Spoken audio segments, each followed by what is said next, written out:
For nearly 3 decades, a butcher haunted China's forgotten alleys. The world would later call him the Chinese Jack the Ripper, a name borrowed from history, a title soaked in horror. But what if I told you almost everything you heard was wrong? That the monster wasn't hiding in shadows, but right in front of us, selling groceries, shaking hands, raising children. This is the story of the lies they told and the ones they never corrected. Between 1988 and 2002, a series of brutal murders sent quiet tremors through the Gansu and Inner Mongolia provinces of China. Young women, most living alone, were followed home, raped, murdered, and mutilated. Some were disfigured so severely that even seasoned investigators hesitated to describe what they saw. One victim, only 8 years old, was found with her throat slashed so deeply it nearly severed her head. The killings bore a twisted signature: throats slit, bodies desecrated. In some cases, internal organs were removed. At least 2 victims were reportedly wearing red, which would later become part of a macabre media obsession. But then, silence. The killings stopped, or so everyone thought. By 2004, Chinese authorities had officially linked 11 unsolved murders to a single suspect. The problem? They had no name, no face, no real leads. Just DNA collected from the scenes, evidence they couldn't yet process. At the time, China didn't have a fully developed national DNA database, and interprovincial cooperation was weak. So instead of tracing the killer, they built a legend: the elusive butcher, the phantom, the Chinese Jack the Ripper. But that was the first great lie. Because Gao Chengyong didn't disappear into the mountains or flee to a distant city, he never even left town. He settled into a new life with his wife and children in the exact same province where he had committed many of his crimes. He ran a small, modest grocery store, quiet, unassuming, forgettable, a neighborhood shop where elderly women picked up produce and school children bought candy. He sold salt, soap, cigarettes, and no one gave him a second look. He wasn't a specter or a mastermind. He was your neighbor. The world thought he vanished, but he was there all along, hiding in plain sight, protected not by brilliance, but by the very ordinariness of his life. Let's be clear, he didn't outsmart anyone. He left his DNA at the scenes. He followed victims in broad daylight. He didn't bother to cover his tracks. But back then, forensic technology in parts of rural China was rudimentary. DNA databases were still being constructed. Digital surveillance was almost non-existent. Police forces in cities like Beijing simply didn't have the tools to connect the dots across regions or time. But instead of acknowledging the institutional breakdown, a myth was born. Officials told the media that the killer was highly intelligent, that he moved silently, vanishing before anyone could react, that he chose victims with surgical precision. These descriptions gave the public a clean answer, a horror story wrapped in a neat box. But the truth was more terrifying. This wasn't a ghost slipping through locked doors. It was a man buying dumplings across the street from the crime scene. In truth, authorities didn't even get close until 2016, more than a decade after the last known murder. And even then, it wasn't due to an active investigation. Gao's arrest came by accident. A relative of his cousin, was arrested for an unrelated petty crime. His DNA, as per new national policy, was entered into China's centralized forensic database. A partial match was flagged. Police followed the trail, tested Gao Chengyong, and discovered he was the killer they had been searching for all along. He didn't trip up, he didn't crack, he didn't confess. He was caught because of a coincidence, because someone else got in trouble. For 28 years, this man lived untouched, unsuspected. All the while, his face remained unknown, his crimes unexplained. He had even raised children during this time, children who had no idea they were growing up under the roof of a mass murderer. So when you hear that he disappeared, remember this: he didn't disappear. We simply weren't looking in the right direction. Authorities created a myth to cover a void. They allowed Gao's anonymity to become mystique, but there was no magic to it, no genius, no cloak of invisibility. He went to work. He sold oil and rice and soap.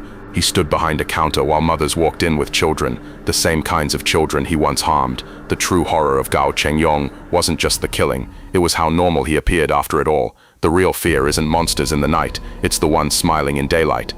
The myth that Gao Chengyong was a criminal mastermind spread quickly after his arrest. By the time the news broke in 2016, a generation had grown up hearing whispers about a killer too smart for the system. The idea of an invisible predator, someone who had outwitted forensic science, evaded police and outmaneuvered justice, became the dominant narrative. But nothing about Gao's story supported that fantasy. In reality, he was not clever. He was not calculated. He simply operated in an era where the system wasn't equipped to stop him. It's true that Gao committed his murders with chilling consistency. Between 1988 and 2002, he raped, mutilated, and killed 11 females across Gansu and Inner Mongolia. He often followed his victims home, sometimes in broad daylight, choosing those who lived alone. Once inside, he used extreme violence, slashing throats, cutting into flesh, and in some cases removing reproductive organs. These were not clean or methodical attacks. They were frenzied, chaotic, and emotionally driven. Still, his continued freedom led many to believe he must have covered his tracks with surgical precision. But Gao made mistakes. He left DNA at multiple scenes. There was no elaborate disposal plan, no network of burner identities or transport routes. There wasn't even an effort to leave town after the murders. What protected him wasn't intelligence, it was infrastructure failure. China in the 1990s didn't have a national DNA database. Forensic units across provinces operated independently. Local police departments, especially in rural cities like Baiyin, didn't have the tools or training to process and share biological evidence. Cases that should have been connected through blood samples or fingerprints were instead filed away in different cabinets, forgotten by different jurisdictions. There were no digital systems to alert detectives when a killer's pattern repeated itself across provincial lines. Each murder was treated as an isolated tragedy, not part of a growing nightmare. By the time police did start connecting the dots in 2004, Gao had already stopped killing, or perhaps he had simply changed his methods or grown cautious. Either way, the damage was already done. 11 victims were dead, several families destroyed, and Gao, he was back to his life, raising children and stocking shelves in a modest grocery store not far from one of his own crime scenes. The myth of his brilliance gained strength through media repetition. After his arrest, reports described him as quiet, disciplined, and methodical. Some even claimed he had an obsession with red clothing, linking him to victims who wore red garments, but law enforcement later admitted that this detail was likely coincidental. The supposed fetish with red wasn't supported by forensic evidence or even consistent across all cases. Still, the public fixated on it because the image of a color-obsessed serial killer was far more intriguing than the truth. In reality, Gao Chengyong was not driven by ritual, he was driven by opportunity. His crimes occurred when he was alone, when his family was away, and when a target was accessible. He didn't wait months between killings to taunt police. He waited because he had a job, a routine, a wife and children who by all accounts knew nothing about his past. He slipped into and out of murder sprees based on convenience, not strategy, and yet the public was told again and again that he had been impossible to catch, that he was too elusive, too calculating. But the truth is more damning. He was easy to find, he just wasn't being looked for properly. The key to solving the case had existed for over a decade. Gao's DNA had been collected from multiple victims, but that DNA sat dormant in cold files because there was no way to process it nationally, no trigger system, no automated match alerts. It took the unrelated arrest of Gao's cousin in 2016 to finally break the case open. His cousin's DNA entered the now expanded forensic database and flagged a partial match. That single incident, random and unrelated to the murders, forced investigators to test members of his family. When they tested Gao, everything aligned. This wasn't the result of brilliant detective work. It was a lucky break. His capture had nothing to do with surveillance or strategy. It wasn't a high-stakes interrogation or years of profiling. It was a fluke, a cousin, a database, and a long-overdue system upgrade. This fact undermined years of storytelling. It proved that Gao wasn't playing a game of chess. He wasn't evading traps or leaving cryptic messages. He wasn't hiding. He was just overlooked. Had the DNA infrastructure existed in 2004 when the samples were first connected, Gao might have been arrested within weeks. Instead, he lived freely for 12 more years. He worked 6 days a week. He ate dinner with his family. He blended into a community that never suspected a thing. His continued freedom had less to do with brilliance and everything to do with systemic limitations. Rural departments didn't communicate. Victim profiles were misclassified. Cases were buried under bureaucracy, and every time another woman died, her death was catalogued without connection to the last. That's why Gao got away with it. Not because he was a genius, but because the machine meant to catch him was broken, and for nearly 3 decades the people maintaining that machine were too proud or too afraid to admit it. The public wanted closure. They wanted to believe that catching him had taken so long because he was too good, too smart, too careful. That belief was easier to digest than the real answer. No one knew what they were doing, so the lie continued. Gao Chengyong became the Chinese Jack the Ripper. The title gave him mystique. It gave the public something to fear, and law enforcement something to hide behind. But he didn't earn that name through cunning. He earned it through chaos and luck. In the end, Gao wasn't some phantom genius. He was a man with a knife, a plan of opportunity, and a long window of time during which the country simply wasn't ready to stop him. By the time headlines screamed the name Chinese Jack the Ripper, no one remembered the names of the women. It's a pattern repeated across cultures. When a man kills, his name becomes legend. His story is dissected, dramatized, even mythologized. Meanwhile, his victims, real people with real lives, fade into a single statistic. In the case of Gao Chengyong, the silence surrounding the victims was not just neglect, it was erasure. The women he killed were not unnamed. Their stories existed, hidden in old police records, whispered in rural neighborhoods, and buried in black and white family photos. They were daughters, sisters, shopkeepers, teachers. Some were mothers. One victim was just 8 years old, but those details didn't fit the media's obsession with building a monster. Gao's crimes were never framed through the pain he caused. They were framed through the spectacle he created. When he was arrested, the first major headlines didn't say 11 women dead. They said, China's Jack the Ripper finally caught. His mugshot was plastered across digital newspapers. His past was examined like a detective novel. People asked how he stayed hidden so long, how he lived 2 lives, how a man so ordinary could be so savage. But no one asked who the women were. Their faces weren't shown. Their names weren't printed in bold. Their dreams, their lives, their final moments, all reduced to footnotes in an article that glorified their killer. Some reports even sensationalized their deaths, listing in gory detail how their bodies were found, as if the horror itself was the most interesting part. And through this lens, the truth was distorted. Gao wasn't just made into a monster, he was made into a myth. What people don't realize is that some families never even received proper closure. Investigations were so slow, so disconnected, that many of these murders were chalked up to robbery or mistaken identity. Some victims' relatives were pressured to stay quiet. Others were told not to speak to journalists to protect the integrity of the case, but the case dragged on for decades with no results. In rural towns like Baiyin, where several of the killings occurred, stigma followed the families. Neighbors whispered, employers backed away. The murder of a daughter became a black mark on the entire household. Some girls were even blamed for walking alone, for dressing a certain way, for being too independent.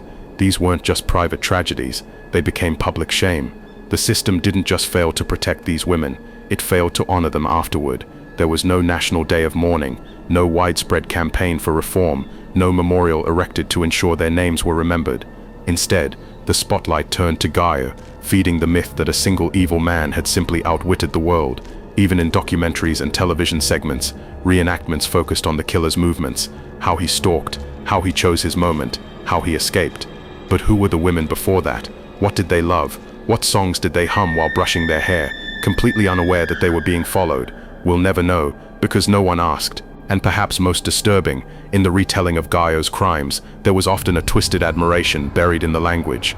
Phrases like eluded police for years, or lived undetected among society, painted him not as a coward, but as an enigma, as if his ability to disappear was something clever, as if the terror he left behind was just the price of a good mystery. This distortion is a powerful lie, because it shapes how society views violence. When the killer becomes the main character, the victims become disposable. When the headlines read like thrillers, the real damage gets edited out. But Gao's story wasn't thrilling, it was preventable. Every time a crime scene was misclassified, a woman lost her chance at justice. Every year that passed without data sharing between provinces was another year he remained free. And each decision to elevate his name while erasing theirs compounded the violence he caused. Even in death, some of these women remain unidentified in public records, not because the evidence is lacking, but because the attention never arrived. There was no Netflix series demanding answers, no viral campaign pushing for transparency. There was just silence and sensationalism. The lie wasn't just that Gao was smarter than the system, it was that his story mattered more than theirs. In the years since his arrest, there's been no widespread movement to correct this, no demand for victim-centered narratives. Gao's face remains more recognizable than any of the lives he destroyed.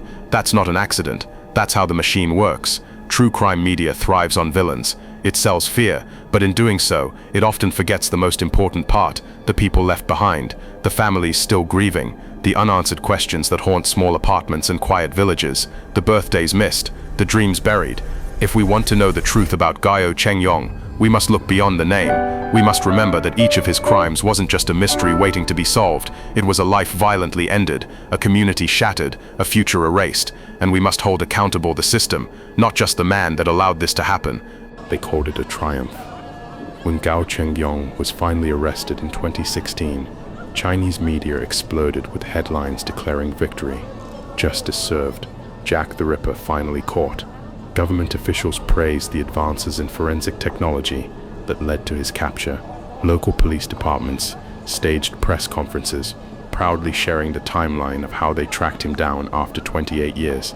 It was framed as a national success story, a battle fought and won. But beneath that victory lap was a much darker reality. Gao wasn't caught because of an elite manhunt. He wasn't cornered by sharp-eyed detectives or backed into a corner by decades of relentless investigation. No, he was caught by accident. It was his own relatives who unknowingly gave him away. When his cousin was arrested for an unrelated crime and forced to give a DNA sample, authorities found a partial match. That triggered a cascade of genetic testing that eventually led to Gao. It wasn't clever police work that solved the case. It was dumb luck. For almost 3 decades, Gao had walked free.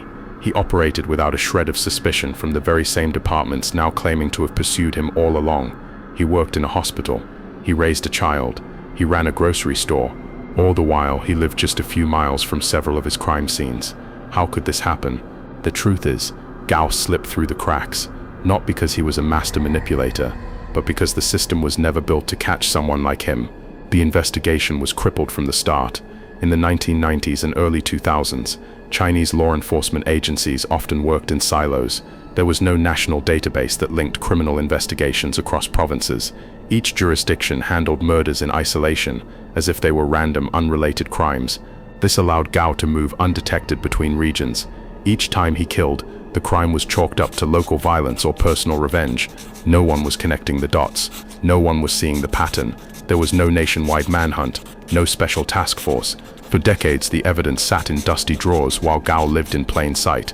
So when he was finally caught, the justice system had a choice to make: tell the truth or rewrite the story. They chose the latter. Authorities leaned heavily on the DNA discovery as a symbol of modern policing. They credited advancements in technology, persistent detectives, and long-term commitment to justice. But that was a cover, a polished narrative created to distract from 28 years of silence, confusion, and failure. In the official press briefings, there was no mention of misclassified crime scenes, no apologies to the families who were told to stop asking questions, no transparency about the evidence lost, the leads ignored, the mistakes repeated. Instead, they focused on Gao's confession. It was paraded like a trophy. He admitted to 11 murders, chilling, clinical, emotionless. He offered just enough detail to satisfy the press, but not enough to explain anything meaningful. And yet that was all the authorities needed. Case closed, justice served, no follow-up, no reckoning. But justice isn't just arresting a man. It's acknowledging the system that allowed him to operate. What about the families who were gaslit for decades? Some were told their daughters had run away. Others were warned not to speak out because it would bring shame. Still others were completely ignored. For nearly 30 years, they lived with confusion and grief, only to be handed a press release that pretended none of it had happened. There were no reparations, no psychological services, no formal letters of apology, just silence, and a parade of officers taking credit for a fluke. Even worse, Gao's trial was a closed-door affair. The details were restricted. The public was given a short list of dates and facts, nothing more. Victim families weren't invited to speak. There were no emotional impact statements, no televised hearings. For all the hype surrounding his arrest, his prosecution was a whisper. Some believed this was intentional. After all, the more the public knew about how many times police departments had failed, the harder it would be to sell the narrative of a well-earned victory. So instead, they focused on finality. Gao was sentenced to death in March 2018 and executed swiftly. His body was cremated. His ashes were returned to his family. And just like that, the chapter was closed, or so they claimed. But the truth is, the damage was never undone. The lies, both deliberate and accidental, outlived the man himself. They live on in every news article that still refers to him as a shadowy figure or ghost-like killer. They live on in the families who never saw their daughters' names in headlines. They live on in the silence of a society more interested in wrapping up a story than facing its own failure. And perhaps the worst lie of all, that justice was finally served, because justice isn't just punishment, it's truth. And the truth was buried beneath layers of bureaucracy, pride, and media spectacle. Gao's arrest was not a victory, it was a delayed emergency response. And for the women he killed, it came far too late. There's something haunting about how quickly the story ended. No nationwide discussion, no reforms, no memorials, just another face added to the gallery of infamous killers, his victims still unnamed in many reports. The system that caught him never admitted how deeply it had failed. And so the same cracks that let Gao thrive remain unpatched. The legacy of this case isn't the capture of a killer, it's a warning about what happens when the story becomes more important than the truth. Because in the end, the lie they told you about Gao Chengyong wasn't just that he was a monster, it's that the monster was the only problem.